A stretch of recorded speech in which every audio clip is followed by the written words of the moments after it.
Welcome to Narayan study zone. आज की इस क्लास में हम गोस थ्योरम, जो कि फर्स्ट चैप्टर आपका फिजिक्स का है, उसका सबसे इम्पोर्टेंट टॉपिक आप इसको कह सकते हो। लेकिन गोस थ्योरम के आने से पहले आपको इलेक्ट्रिक फ्लक्स की नॉलेज होनी चाहिए। उसके बगैर आपको गोस थ्योरम अच्छे से समझ नहीं आएगी। तो गोस थ्योरम को शुरू में हम स्टडी क्यों नहीं करते, इसकी भी एक वजह होती है, क्योंकि यहाँ पे एडवांस्ड मैथमेटिक्स की कंसेप्ट यूज होती है। अब गोस थ्योरम के लिए सबसे इम्पोर्टेंट कंसेप्ट है इलेक्ट्रिक फ्लक्स।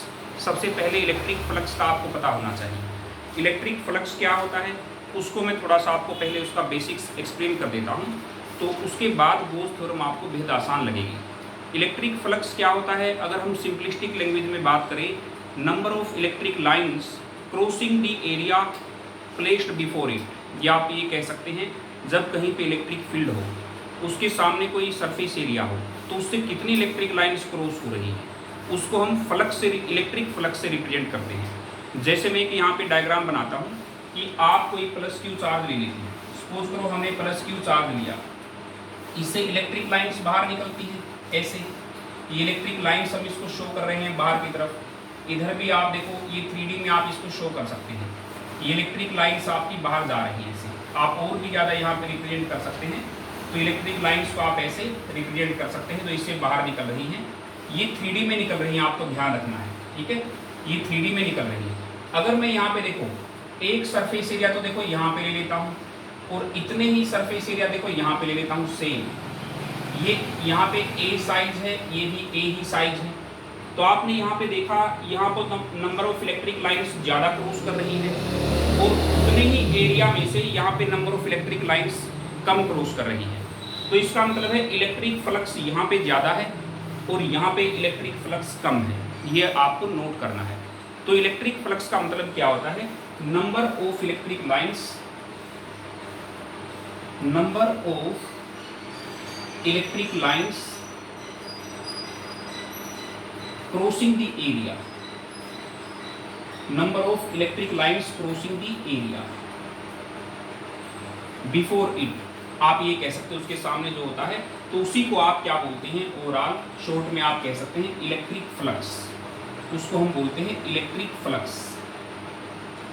इलेक्ट्रिक फ्लक्स, इसको हम फाई से डिनोट करते हैं। अगर इलेक्ट्रिक फ्लक्स की बात करें तो यहाँ सबस्क्रिप्ट में ई लिख देते हैं।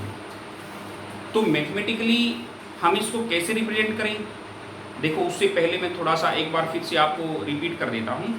इलेक्ट्रिक फ्लक्स हम टर्म किसके लिए यूज करते हैं, अगर कहीं पे कोई सरफेस एरिया रखा हो, उसके थ्रू इलेक्ट्रिक लाइन्स क्रॉस कर रही हैं, तो आप बोलेंगे उसको इलेक्ट्रिक फ्लक्स। अगर कहीं कोई सरफेस एरिया रखा है और उसके थ्रू इलेक्ट्रिक लाइन्स जो हैं वो क्रॉस नहीं कर रही हैं, तो उसको आप बोलेंगे वहाँ पे फ्लक्स जो है इलेक्ट्रिक फ्लक्स जीरो है। जहाँ पे किसी सरफेस एरिया से इलेक्ट्रिक लाइन्स क्रॉस करके जाती हैं, तो वहाँ पे आप बोलोगे इलेक्ट्रिक फ्लक्स वहाँ पे एग्जिस्ट करता है। और जहाँ अगर सरफेस एरिया रखा है, इलेक्ट्रिक लाइन्स उसको क्रॉस करके नहीं जा रही है, तो आप उसको बोलोगे वहाँ पे इलेक्ट्रिक फ्लक्स जीरो होता है। तो मैथमेटिकली हम इसको डिफाइन कैसे करेंगे, अब यहाँ पे देखो हमने एक छोटा सा डायग्राम यहाँ पे बनाया था। चार्ज हमने पॉजिटिव लिया है यहाँ पे, इससे इलेक्ट्रिक लाइन्स 3D में बाहर आ रही हैं। तो आप यहाँ देखो सरफेस एरिया हमने ए लिया जो इसके बिल्कुल पास है, तो इससे थोड़ी सी दूरी पे फिर हमने वही उतना ही सरफेस एरिया लिया। यहाँ से देखो नंबर ऑफ इलेक्ट्रिक लाइन्स ज़्यादा क्रॉस कर रही हैं और यहाँ से कम क्रॉस कर रही हैं। इसका मतलब जहाँ पे नंबर ऑफ इलेक्ट्रिक लाइन्स ज़्यादा क्रॉस कर रही हों, वहाँ पे इलेक्ट्रिक फ्लक्स ज़्यादा होता है, और जहाँ पे इलेक्ट्रिक लाइन्स कम क्रॉस कर रही हों, वहाँ पे इलेक्ट्रिक फ्लक्स कम होता है। और जहाँ पे इलेक्ट्रिक लाइन्स पास पास होती हैं, उसकी ये भी पहचान होती है कि वहाँ पे इलेक्ट्रिक फील्ड आपका स्ट्रॉन्ग होता है, और जहाँ पे number of electric lines given area में कम होती है, वहाँ पे आपका इलेक्ट्रिक फील्ड वीक होता है। ये आपको ध्यान रखना है। अब मैथमेटिकली हम इसको कैसे रिप्रेजेंट करें, इलेक्ट्रिक फ्लक्स एक स्केलर क्वांटिटी होती है, इसको हम देखो डॉट प्रोडक्ट से रिप्रेजेंट करेंगे। तो इलेक्ट्रिक फ्लक्स आपका क्या होता है, यहाँ पे मैं मेंशन कर देता हूँ, इलेक्ट्रिक फ्लक्स इसको मैंने आपको बताया कि फाई ई से डिनोट करते हैं। ये स्केलर क्वांटिटी होता है, इसको हम ई डॉट यहाँ पे ए या एस, सरफेस एरिया भी आप चाहें लिख सकते हैं। सपोज करो कि हम यहाँ पे एस लिखना चाहते हैं, तो यहाँ पे एस लिख सकते हैं। इससे आप इलेक्ट्रिक फ्लक्स को शो कर सकते हो। और इसकी एक्सपेंशन क्या है, ई एस कोस ऑफ थीटा। आपको पता है कि डॉट प्रोडक्ट जब हम अप्लाई करते हैं तो वहाँ पे उसका रिजल्ट जो है स्केलर क्वांटिटी होता है। अब इसके केस हम डिफरेंट केस देखेंगे। यहाँ पे अगर आपका देखो इलेक्ट्रिक फील्ड ऐसे है और कहीं पे सरफेस एरिया इसके सामने ही रखा है, और यहाँ पे एरिया वेक्टर देखो, एरिया वेक्टर ये हो गया आपका यहाँ पे एस, और यहाँ पे आपका इलेक्ट्रिक फील्ड हो गया। अगर इसमें थीटा 0 डिग्री है तो फ्लक्स क्या होगा आपका, दिस इंप्लाइज आपका वहाँ पे फ्लक्स होगा मैक्सिमम, क्योंकि ई एस कोस ऑफ 0 डिग्री और कोस 0 डिग्री 1 होता है, तो वहाँ पे फ्लक्स आपका मैक्सिमम आएगा। तो जब उसके सामने देखो ई वेक्टर और S vector means area vector. Area vector क्या होता है, आउटवर्ड ड्रॉ नॉर्मल। अगर आप कोई एरिया लेते हो उससे बाहर आप परपेंडिकुलर ड्रॉ कर देते हो, उसको बोलते हैं एरिया वेक्टर, समझ गए। तो यहाँ पे फ्लक्स मैक्सिमम होगा, ये फर्स्ट केस हो गया आपका। अगर सेकंड केस देखो ऐसे लेते हैं हम, आप सपोज करो ये ट्यूब हमने लिया है, यहाँ पे हम यहाँ पे ट्यूब बना लेते हैं। अब यहाँ पे देखो मेंशन करते हैं हम, यहाँ पर ट्यूब हो गया। अब इधर देखो, क्योंकि एरिया वेक्टर को मैंने यहाँ पे डिफाइन किया है। एरिया वेक्टर क्या होता है, जो सरफेस एरिया वेक्टर होता है उसके बारे में एक पॉइंट में यहाँ पे मेंशन कर देता हूँ। वो होता है outward drawn normal, outward drawn normal, ये आपका एरिया वेक्टर होता है, ठीक है। अब देखो, अब मैं इसके थ्रू फ्लक्स निकालना चाहता हूँ, इस फेस के थ्रू, और इलेक्ट्रिक फील्ड की डायरेक्शन ये है। इलेक्ट्रिक फील्ड की डायरेक्शन तो आपकी ये है, लेकिन आउटवर्ड ड्रॉ नॉर्मल इसका इधर होगा, देखो एरिया वेक्टर। अब इसमें यहाँ पे थीटा क्या हो जाएगा, 180 डिग्री। तो इस केस में यहाँ पे थीटा क्या होगा आपका, 180 डिग्री। तो आपको देखो एरिया वेक्टर को तय करना आना चाहिए। अगर आपका वेक्टर का कंसेप्ट वीक है तो समझ लो आपको न्यूमेरिकल्स में बहुत प्रॉब्लम आने वाला है। तो ये जो आपका लेफ्ट फेस है, यहाँ पे एल लिख देता हूँ, इसके लिए आपका रहेगा फ्लक्स क्या रहेगा, flux is equal to E dot S means E S cos of 180 degree. तो यहाँ पे आपका ई एस इंटू -1, तो यहाँ पे -1, क्योंकि कोस ऑफ 180 डिग्री आपका -1 होता है, तो यहाँ पे आपका फ्लक्स क्या आ गया, -ES। लेकिन जब आपका सरफेस एरिया कोई एंगल 90 बनाता हो, जैसे थर्ड केस में यहाँ पे मेंशन कर देता हूँ, देखो यहाँ पे थर्ड केस हम मेंशन करते हैं कि आपका इलेक्ट्रिक फील्ड की डायरेक्शन तो ये हो ऐसे, लेकिन सरफेस ऐसे रखा हो सरफेस एरिया, और इसका आउटवर्ड ड्रॉ नॉर्मल ऐसे हो, इसका एरिया वेक्टर इसके परपेंडिकुलर हो। तो यहाँ पे देखो ई की डायरेक्शन तो ये हो गई, और एस की डायरेक्शन देखो ये हो गई ऊपर, तो यहाँ पे थीटा क्या हो गया आपका 90 डिग्री।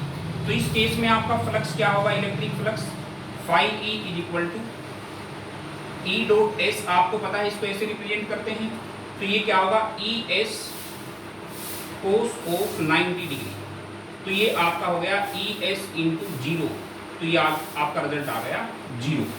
तो फ्लक्स 0 कब होगा, जब एरिया वेक्टर और इलेक्ट्रिक फील्ड वेक्टर जो होता है उनमें 90 डिग्री का एंगल हो, तो उस टाइम आपका फ्लक्स जो है वो 0 हो जाएगा। अगर आर्बिट्रेरी देखो, अगर हम इसको आर्बिट्रेरी ले, सपोज करो मैं यहीं पे मेंशन कर देता हूँ, यहाँ पे अगर आपका देखो इलेक्ट्रिक फील्ड तो ये है, आपका एरिया देखो आर्बिट्रेरी देखो ऐसे रखा हुआ है, एरिया आर्बिट्रेरी ऐसे है। अब इसका एरिया वेक्टर ये हो गया, तो यहाँ पे देखो इलेक्ट्रिक फील्ड और उसमें एंगल हो गया थीटा। तो यहाँ पे आप फ्लक्स कैसे रिप्रेजेंट करेंगे, तो यहाँ पे फ्लक्स होगा phi E is equal to E S cos of theta degree, ऐसे आप यहाँ पे रिप्रेजेंट करेंगे। अगर आपका यहाँ पे ई और एस वेक्टर में देखो ये ई वेक्टर हो गया, ये आपका एस वेक्टर हो गया, इसमें अगर एंगल थीटा है तो उसके फ्लक्स को आप सीधा ऐसे रिप्रेजेंट कर देंगे। तो मेरे ख्याल से आपको इलेक्ट्रिक फ्लक्स का जो कंसेप्ट है वो समझ आ गया होगा। इसको एक्सप्लेन करने का मेरा एक ही पर्पज था, इसके बगैर आप डायरेक्ट गोस थ्योरम को बिल्कुल नहीं समझ सकते, क्योंकि वहाँ पे इलेक्ट्रिक फ्लक्स का ही यूज होने वाला है। आप इलेक्ट्रिक फ्लक्स की सेंस डिफरेंट एंगल से आप अगर नहीं पहचान पाओगे तो आपको गोस थ्योरम बिल्कुल भी नहीं आएगी। फिर उसकी एप्लीकेशंस हैं या फिर इसके ऊपर न्यूमेरिकल्स जो आते हैं, तो इस कंसेप्ट के बगैर आप वो बिल्कुल भी नहीं समझ सकते हैं। समझ गए। अब हम गोस थ्योरम को आसानी से हम डिस्कस कर सकते हैं, ठीक है। आपको मेरे ख्याल से इस कंसेप्ट में यहाँ तक कोई दिक्कत नहीं होनी चाहिए। अब हम स्टार्ट करेंगे। बस ये ध्यान रखना, इलेक्ट्रिक फ्लक्स जो होती है वो आपकी एक स्केलर क्वांटिटी होती है। यहाँ पे अल्टीमेटली देखो, शुरुआत में आप दोनों वेक्टर लेते हैं। ये मैंने आपको पहले वेक्टर वाले केस में भी बताया था कि जो प्रोडक्ट ऑफ वेक्टर्स है वो दो टाइप का होता है। एक तो होता है डॉट प्रोडक्ट और यू कैन से स्केलर प्रोडक्ट, दूसरा होता है क्रॉस प्रोडक्ट और यू कैन से वेक्टर प्रोडक्ट। यहाँ पे आपका डॉट प्रोडक्ट यूज हुआ है, इसलिए अल्टीमेटली आपकी स्केलर क्वांटिटी यहाँ पे रिजल्ट है वो स्केलर क्वांटिटी ही आता है। तो इलेक्ट्रिक फ्लक्स क्या हुआ, आपकी स्केलर क्वांटिटी होती है। अब इसके बाद हम गॉस थ्योरम को आसानी से सीख सकते हैं। उसको मैं पहले थोड़ा सा बेस आपको मैं एक्सप्लेन करूंगा, उसके बाद ही हम आगे चलेंगे। मैं इसको इरेज कर रहा हूँ, ठीक है। आपको ये सारे पॉइंट नोट करने लायक हैं, आप इनको नोट कर सकते हैं, ठीक है। अब देखो, इसके बाद जो गॉस थ्योरम का कंसेप्ट है, हालांकि वो भी इलेक्ट्रिक फ्लक्स से ही रिलेटेड होता है। उसमें हम क्या बात करते हैं, वहाँ पे गॉसियन सरफेस की बात करते हैं। और वहाँ पे बस फर्क क्या होता है, आपका जो सरफेस एरिया होता है वो क्लोज्ड होना चाहिए।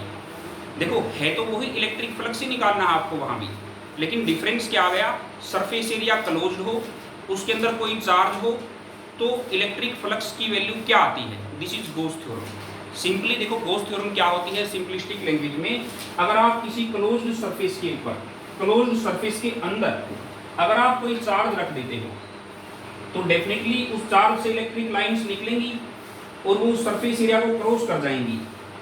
तो अगर आप बिल्कुल सिंपल लैंग्वेज में गॉस थ्योरम की बात करना चाहते हैं तो गॉस थ्योरम है क्या, सपोज करो आपने कोई स्फीयर लिया और स्फीयर के सेंटर पे आपने चार्ज रख दिया, चार्ज से इलेक्ट्रिक लाइंस निकलेंगी, स्फीयर आपका क्लोज्ड है, तो क्लोज्ड सरफेस एरिया से कितनी इलेक्ट्रिक लाइंस पास करती हैं, यही गॉस थ्योरम होती है।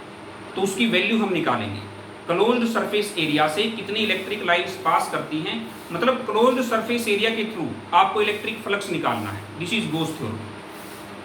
हमने देखो अभी क्या डिस्कस किया, electric lines crossing the area, ये तो सिंपल एक जनरल कंसेप्ट हो गया। गॉस थ्योरम में हम क्या स्टडी करेंगे, अगर किसी क्लोज्ड सरफेस के अंदर चार्ज हम रखते हैं, उससे जो इलेक्ट्रिक लाइंस निकलेंगी उसकी आपको इलेक्ट्रिक फ्लक्स की वैल्यू शो करनी है। बस सरफेस एरिया को किससे रिप्लेस कर देना है, क्लोज्ड सरफेस एरिया से। अब यहाँ पे हम गॉस थ्योरम को एक्सप्लेन करेंगे, ठीक है। Gauss theorem,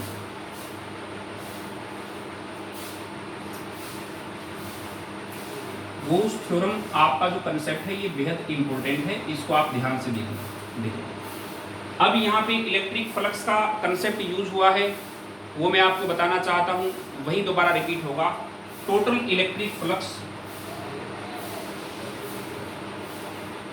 total electric flux, total electric flux through the closed surface area, through the closed surface area, through the closed surface area is equal to total electric flux through the closed surface area is equal to 1 by epsilon naught times the charge enclosed, the charge enclosed by the surface, the charge enclosed by the surface, ये आपकी होती है Gauss theorem. देखो, total electric flux through the closed surface area is equal to 1 by epsilon naught times the charge enclosed by the surface. अब इसको हम represent कैसे करेंगे, देखो phi E is equal to, आप यहाँ पे लिखेंगे, सपोज करो हमने यहाँ पे इसको इंटीग्रल फॉर्म में लिख दिया, E dot D S is equal to Q upon epsilon naught, ऐसे हमने लिख दिया। देखो यहाँ पे क्लोज्ड इंटीग्रल मैंने लिया है, ये पूरे सरफेस एरिया को निकालने के लिए हमने इंटीग्रेशन का यूज किया है।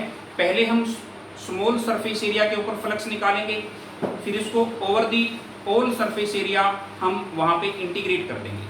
तो सारे सरफेस एरिया के ऊपर जो इंटीग्रेशन का कहने का मतलब यहाँ पे क्या है, इसको शॉर्ट में आप ये भी लिख सकते हैं, और you can say phi E is equal to यहाँ पे E dot S, E dot S is equal to Q by epsilon naught. आप चाहें तो इसको ऐसे भी लिख सकते हैं, समझ गए? ये आपकी क्या होती है, गोस थ्योरम। अब यहाँ पे हम एक केस लेके चलते हैं, फिर इसको प्रूव करेंगे कि एक्चुअल में आपकी यही वैल्यू आती है या नहीं। देखो अब इसका प्रूफ हम लिखेंगे, यहाँ पे एक डायग्राम हम बना लेते हैं।